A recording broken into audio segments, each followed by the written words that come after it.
Assalamu alaikum dear students. Welcome back to my channel The Chemist. Today we are going to discuss our new topic, that is relative atomic mass. So what is relative atomic mass? In this topic we will discuss how we calculate the mass of an atom. ठीक है, इसमें हमने ये discuss करना है कि हमने atom का मास कैसे कैलकुलेट किया। पुराने वक्तों में हमारे पास जो साइंटिस्ट या केमिस्ट थे, उन्होंने किस तरह एक एटम का मास कैलकुलेट किया, किस तरह उन्होंने एलिमेंट को एटॉमिक वेट दिया, जो कि हमने लास्ट लेक्चर में डिस्कस किया था कि एटॉमिक वेट किसे कहते हैं, सब of number of proton and neutron. ठीक है, एटम में ऑफ एन एटम। तो उसका एटम के एटॉमिक वेट या एटॉमिक मास जो है हमें किस तरह मिलते हैं, तो हम वो इस टॉपिक में यही डिस्कस करेंगे कि how you calculate the mass of an atom. तो इसको स्टडी करने से पहले आप लोगों को एक्सपीरियंस हुआ होगा जब आप लोग मार्केट जाते होंगे या आप लोग कुछ चीज़ बाय करते होंगे, जैसे वेजिटेबल ले रहे हो या फ्रूट्स, कुछ फ्रूट्स ले रहे हो। तो जो शॉपकीपर होता है वो कोई चीज़ भी जब उसको तोलता है, नाप तोल करता है, तो वो एक स्टैंडर्ड साथ में रखता है, जैसे वेट रखता है। अगर मुझे हाफ़ के जी कुछ चाहिए या मुझे 1 kg कोई चीज़ चाहिए, वेजिटेबल चाहिए, तो वो 1 kg का वेट रखेगा। क्यों? एज अ स्टैंडर्ड उसको रखेगा। ठीक है, और उस लिहाज से मुझे वो वेजिटेबल्स जो चाहिए होंगी, वो 1 किलो चाहिए होंगी या 2 किलो चाहिए होंगी, तो वो मुझे दे देगा, साथ में वो वेट रखेगा 1 kg, 2 kg या 3 kg का। ठीक है, तो इसी तरह साइंटिस्ट ने भी एटम के मास को कैलकुलेट करने के लिए एक स्टैंडर्ड रखा। ठीक है, कि एटम के जिस एटम का मास उन्होंने कैलकुलेट करना है, उसको उन्होंने कंपेयर करना है एक स्टैंडर्ड एटम से। ठीक है, तो उस टाइम उन्होंने एक स्टैंडर्ड एटम लिया, कार्बन 12।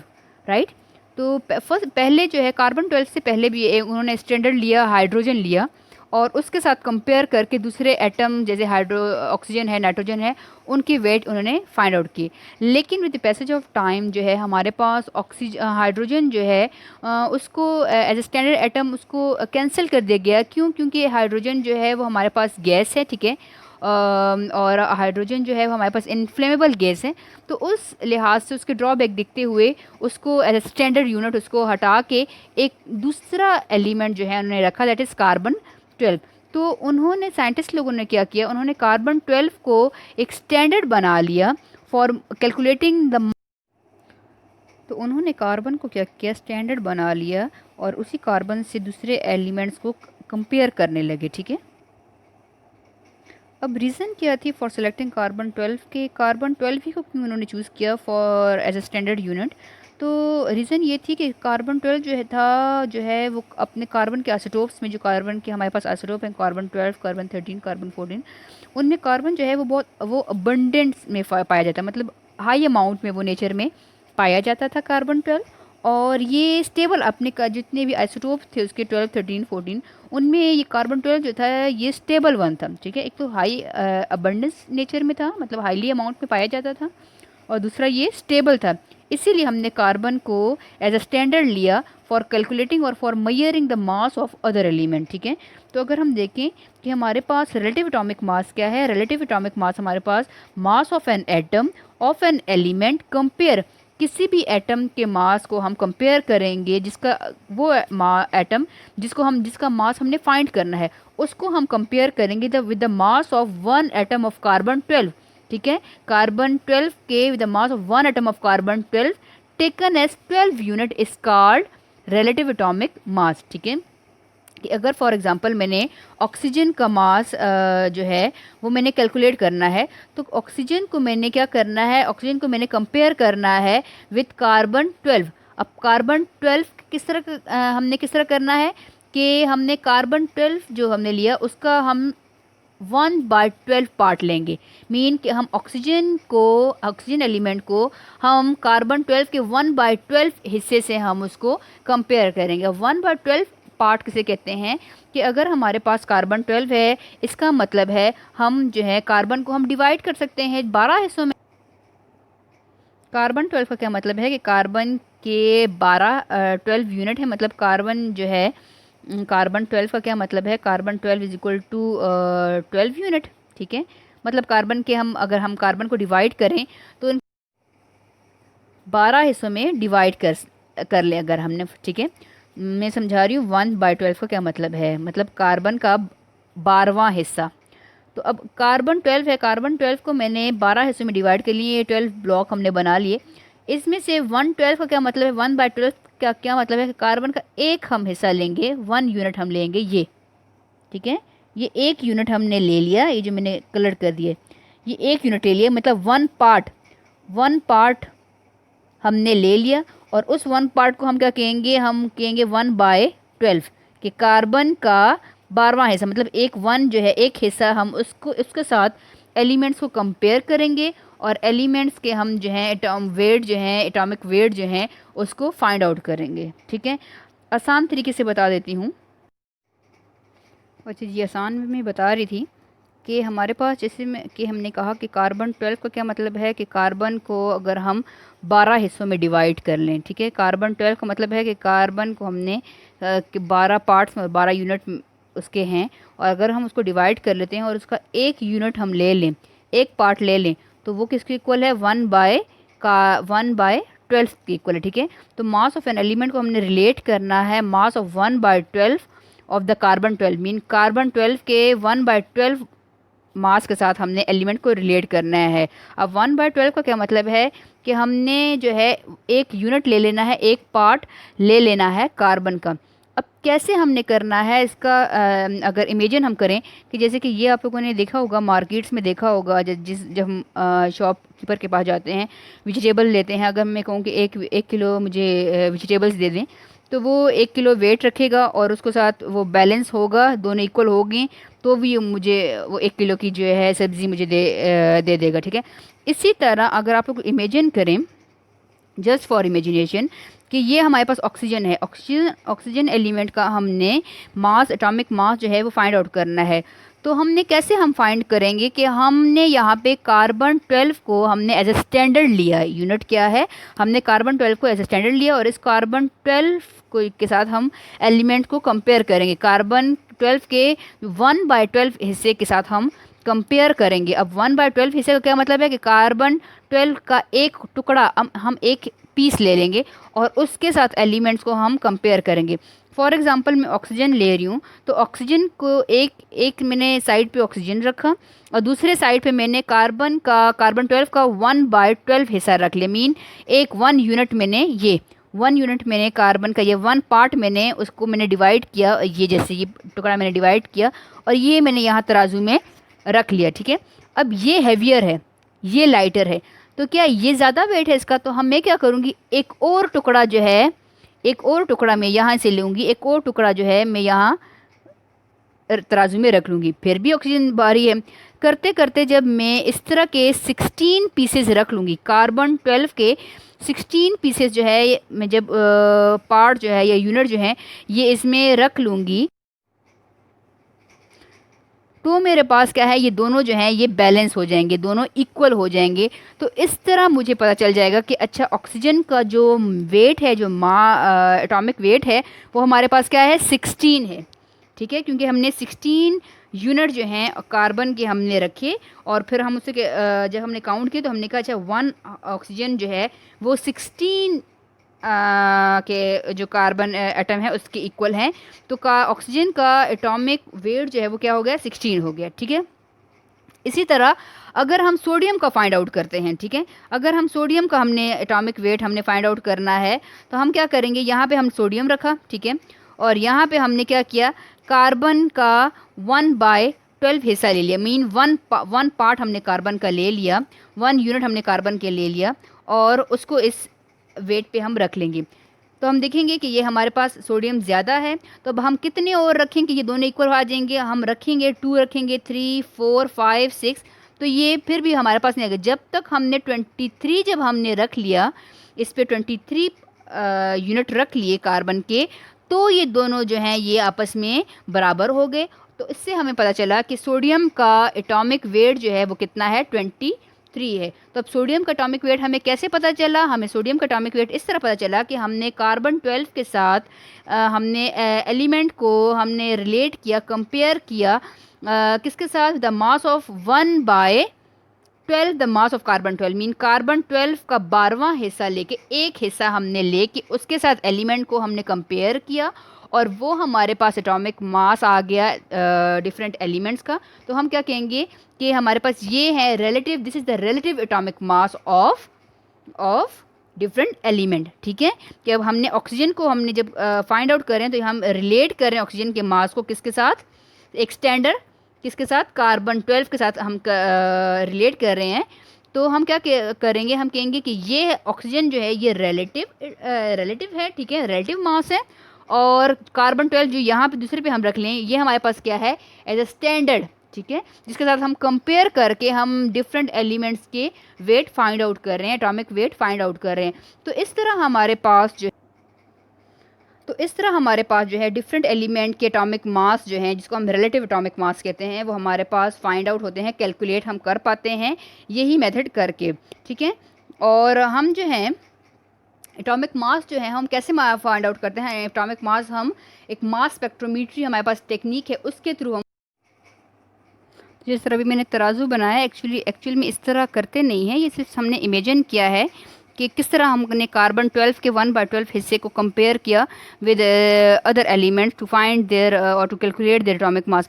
बेसिकली जो है हम कौन सी टेक्निक यूज़ करते हैं, मास स्पेक्ट्रोमीट्री यूज़ करते हैं फॉर मेजरिंग और for comparing their atomic weight और for calculating their atomic weight. ठीक है, हम मास स्पेक्ट्रोमीट्री टेक्निक के थ्रू हम ये सारा फाइंड आउट करते हैं।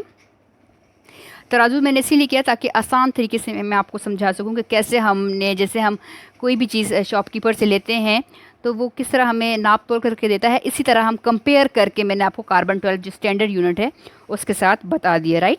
तो यहाँ पे अब रीड आउट कर लेते हैं कि रिलेटिव एटॉमिक मास हमारे पास क्या है, the mass of an atom of an element. ठीक है, कोई भी मास जो आपने फाइंड करना है ऑफ एन एलिमेंट कंपेयर करेंगे with the mass of 1/12 of carbon 12। ठीक है, किस मास के साथ हम करेंगे, एक स्टैंडर्ड यूनिट कार्बन 12 जो हमने लिया उसके मास के साथ हमने एलिमेंट के मास को हमने कंपेयर करना है, टेकन एज कार्बन यूनिट। ठीक है, जो 1/12 हमने 12वां हिस्सा लिया इस कॉल्ड रिलेटिव एटॉमिक मास। एक्सप्लेनेशन जो है हमारे पास आगे जिस है पॉइंट वाइज में मैंने आपको करके बताया है, point wise the better way to attempt the question. तो as we know that the atom is very small, हमें पता है कि एटम बहुत छोटा है, and the mass of single atom is ranging from 1.67 × 10⁻⁻24 to 4 × 10⁻⁻22 gram. Atom का mass बहुत छोटा है, ठीक है, और इसका एक सिंगल एटम का मास जो है उसकी रेंज हमारे पास कितनी है, 1.67 से 4 × 10⁻⁻22 और -24 ग्राम है। इतना स्मॉल हमारे पास एटम है, तो उस एटम का वेट एक्यूरेटली फाइंड आउट करना जो है वो बहुत ही हमारे पास डिफ़िकल्ट है। And as we know that atom is very small particle and it has been observed by X-rays work. X-rays work से हमें observe हमने किया कि एटम जो है बहुत small particle है और इसको measure करना जो है वो बहुत difficult है। ठीक है, it is very difficult to measure the mass of an atom with high accuracy। बहुत difficult है, बहुत impossible है, और हमारे पास एक जो है हम कह सकते हैं कि impractical work है to measure the mass of an atom accurately. ठीक है, क्योंकि बहुत स्मॉल पार्टिकल आप लोग देख लो कि कितनी स्मॉल वैल्यू है, 1.67 × 10⁻⁻22 ग्राम, कितना छोटा स्मॉल है ये, इमेजिन कर सकते हैं आप। So for the purpose that atomic masses are express by comparing with the mass of standard atom. तो इस मकसद के लिए क्या किया, तब एटम के एटॉमिक मास को हमने एक्सप्रेस किया बाय, किस तरह हमने एक्सप्रेस किया, बाय कंपेयरिंग, एटम के एटॉमिक मास को हमने कंपेयर किया with the mass of standard atom. एक स्टैंडर्ड एटम के साथ हमने कंपेयर करना शुरू कर दिया। स्टैंडर्ड एटम कौन सा था, कार्बन 12 हमने लिया था, विच है the mass of exactly 12 unit. ठीक है, 12 यूनिट मीन 12 पार्ट। ठीक है, फिर reason for selecting the carbon 12, क्या रीज़न था हमने कि कार्बन 12 को हमने सेलेक्ट किया, कि हमारे पास कार्बन 12 जो है अबंडेंस इन नेचर, मतलब ज़्यादा अमाउंट में पाया जाता था, और it is also stable isotope of carbon. और कार्बन के जितने आइसोटोप हैं, 3 आइसोटोप हैं, उनमें से this carbon 12 is the most stable one. So हमने कार्बन को हमने एज अ स्टैंडर्ड लिया और इसी के साथ हमने कंपेयर करना शुरू कर दिया दूसरे एलिमेंट्स को, और इस तरह हमारे पास जो है वो एटॉमिक मास आ गया। और हमने किस टेक्निक के थ्रू कंपेयर किया, हमने मास स्पेक्ट्रोमीट्री लिया और उसमें हमने कंपेयर करना शुरू किया। इसी तरह हमने यहाँ पे कार्बन स्टैंडर्ड लिया और दूसरी तरफ हमने जो कंपेयर हम रिलेटिव हमने लेना था ऑक्सीजन है या हाइड्रोजन है। जैसे हाइड्रोजन है, यहाँ पे हमने हाइड्रोजन इंट्रोड्यूस किया, यहाँ पे हमने कार्बन 12 का 1/कार्बन 12 एक यूनिट हमने लिया। और अगर तो ये दोनों बैलेंस इक्वल है तो हमें पता चल गया कि हाइड्रोजन जो है वो हमारे पास उसका जो एटॉमिक वेट है तो वो क्या है 1 AMU। AMU ठीक है। अब AMU की तरफ आते हैं कि व्हाट इज़ AMU। तो AM यूनिट हमारे पास नेक्स्ट हेडिंग क्या है, यूनिट है। Unit use to express relative atomic mass is called atomic mass unit. जो जैसे हम कहते हैं ना कि केजी यूनिट है, मास यूनिट किलोग्राम है, तो इसी तरह जो हमारे पास एटॉमिक वेट है उसका क्या यूनिट है, उसका यूनिट है AMU। तो हम unit use to express relative atomic mass, एक एटम का एटॉमिक मास को एक्सप्रेस करने का यूनिट क्या है, atomic mass unit. For example हमारे पास relative atomic mass of magnesium कितना है 24। तो 24 के साथ क्या आएगा यूनिट AMU। या फिर relative atomic mass of hydrogen हमारे पास क्या है, हाइड्रोजन का एटॉमिक वेट क्या है 1, तो 1 AMU। हर चीज़ का यूनिट होता है, ठीक है, कि जैसे वेट है किलोग्राम में हम लेते हैं, ग्राम में लेते हैं, इसी तरह हमने एटॉमिक वेट का जो यूनिट है वो हमारे पास क्या है AMU। तो AMU हमारे पास क्या है, हम एटॉमिक वेट को एक्सप्रेस करते हैं बाय यूनिट AMU, ठीक है। तो हम AMU को यहाँ पे हम कैसे डिफाइन करेंगे कि quantity of 1/12 of carbon 12 is called AMU, ठीक है। Quantity of 1/12 of carbon 12 is called AMU। Simply अगर हम कहें कि 1/12 ऑफ कार्बन 12 का क्या मतलब है कि कार्बन के जैसे कार्बन 12 है, ठीक है, ये कार्बन 12 है तो इसका 1/12 क्या होगा, ये एक हिस्सा जो है इसका ये 1/12 हो गया, ठीक है। ये दूसरा तीसरा चौथा हिस्सा, तो 1/कार्बन 12 क्वांटिटी ऑफ 1/कार्बन 12 इज कॉल्ड AMU। तो 1 यूनिट जो है हमारे पास 1 AMU is equal to 1/12 part of carbon, ठीक है। तो हमारे पास हम क्या कहेंगे कि जो ये है एक हमारे पास ये हिस्सा है, ये किसके इक्वल है 1 AMU के इक्वल है, ठीक है।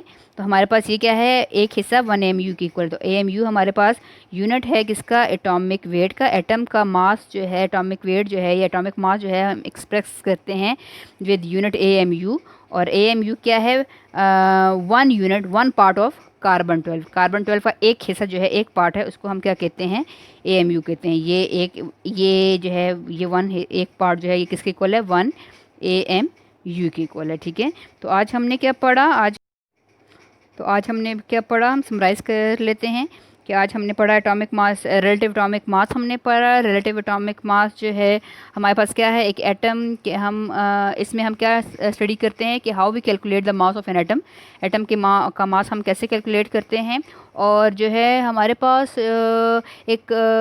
किसने हमारा डिटरमिन किया था atomic mass of an element, his name was Berzelius था जिसने हमारे पास डिटरमिन किया था atomic mass of an element के एटॉमिक मास को डिटरमिन किया था बर्जिलस ने, ठीक है। तो रिलेटिव एटॉमिक मास में हम क्या करते हैं, एलिमेंट के एटॉमिक वेट को हम कैलकुलेट करते हैं bye comparing with standard atom that is carbon 12। Carbon 12 के साथ हम स्टैंडर्ड कंपेयर करके दूसरे डिफरेंट एलिमेंट के हम वेट को फाइंड आउट करते हैं।